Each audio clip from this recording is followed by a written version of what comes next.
महाराष्ट्र माझा.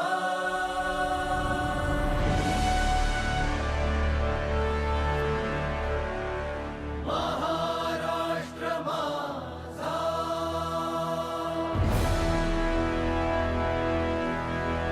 गरजा महाराष्ट्र माझा. पुण्य पावन पवित्र भूमी महाराष्ट्र देशा, गाव किती गुणगान नाही त्यास सीमारेषा.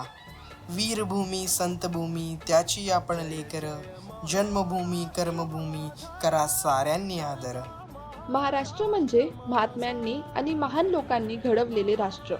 या महाराष्ट्राच्या पवित्र मातीत आतापर्यंत अनेक महान रत्नांनी जन्म घेतला आणि महाराष्ट्राचे नाव, मराठी परंपरा जगासमोर आणण्यास मदत केली. महाराष्ट्र या नावात केवढा आव्हान, केवढा अभिमान आणि केवढी भावना भरलेली आहे हे शब्दात सांगणं कठीण आहे.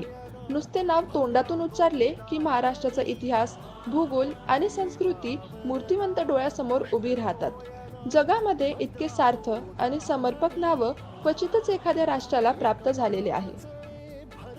महाराष्ट्राचा इतिहास हा त्यांच्या महान नावाला सर्वार्थाने शोभणारा तर आहेच, पण साऱ्या भारतवर्षालाही तो भूषणावा आहे. किंबहुना भारताच्या स्वातंत्र्य संग्रामाचा इतिहास म्हणजे निव्वळ महाराष्ट्राच्या पराक्रमाचाच इतिहास आहे. न्यायमूर्ती रानडे आपल्या महाराष्ट्राच्या सत्तेचा उत्कर्ष या ग्रंथात म्हणतात, व्यक्ती स्वातंत्र्याचे प्राबल्य महाराष्ट्रात फार असल्याने महाराष्ट्रातील लोकांमध्ये स्वातंत्र्यप्रियता आणि परस्परांना मदत करण्याची इच्छा हे गुण सहज उत्पन्न झाले. याच गुणांचा स्वराज्य उभारण्याच्या कामी त्यांना फार उपयोग झाला. धर्माचे आगारही स्वरूप महाराष्ट्रात आढळून येत नाही. महाराष्ट्रावर कोणत्याही एका राजसत्तेचा अंमल फार वेळ कधीच टिकला नाही. उलट एक छत्री अंमल चालू न देण्याबद्दल त्यांनी सतत खटपट चाललेली दिसते. उत्तरेकडून आलेल्या शत्रूचा पादाक्रांत करण्यासाठी एकजुटीने ते नेहमीच तयार असतात. अर्थातच स्वातंत्र्य, न्याय आणि प्रेम हे आपल्या रक्तातच आहे. किंबहुना महाराष्ट्राच्या कर्तृत्वाला आणि पराक्रमाला चिरंतन स्फूर्ती देणारा जलवंत अंगार या इतिहासाच्या पानोपानी धगधगत आहे. स्वदेश आणि स्वातंत्र्यासमोर महाराष्ट्राच्या लोकांना आपल्या प्राणांची किंमत वाटत नाही. अन्याय आणि अपमान तर ते कालयंत्रही सहन करणार नाहीत.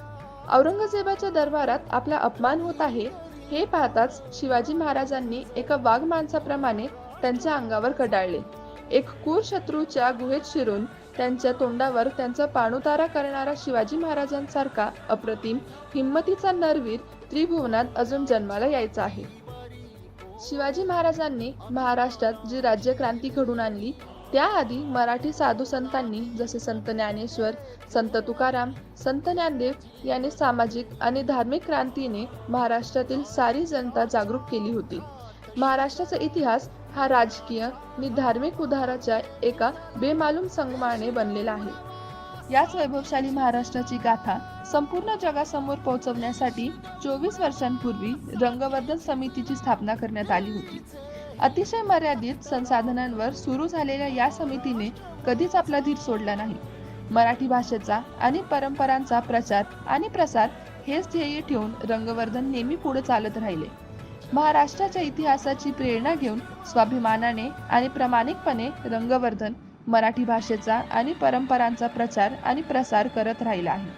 मराठी परंपरा साजरी करत रंगवर्धन आता आपल्या रौप्य महोत्सवी अर्थात 25व्या वर्षात प्रवेश करत आहे. या प्रवासात रंगवर्धनने नेहमीच आपल्या कर्तृत्वाने मराठी संस्कृतीला आणि परंपरांना जागतिक पातळीवर पोहोचवण्याचा प्रयत्न केला आहे. स्वाभिमान, पराक्रम, संस्कृती आणि वैभवाची परंपरा असलेल्या या महाराष्ट्राने नेहमीच भारत देशाचे मार्गदर्शन केले आहे आणि आता रंगवर्धन एक नवीन संकल्पनेसह समृद्ध आणि गौरवशाली महाराष्ट्राच्या इतिहासाचा सन्मान करण्यासाठी साजरा करत आहे रौप्य महोत्सव समृद्ध महाराष्ट्राच्या गौरवाचा.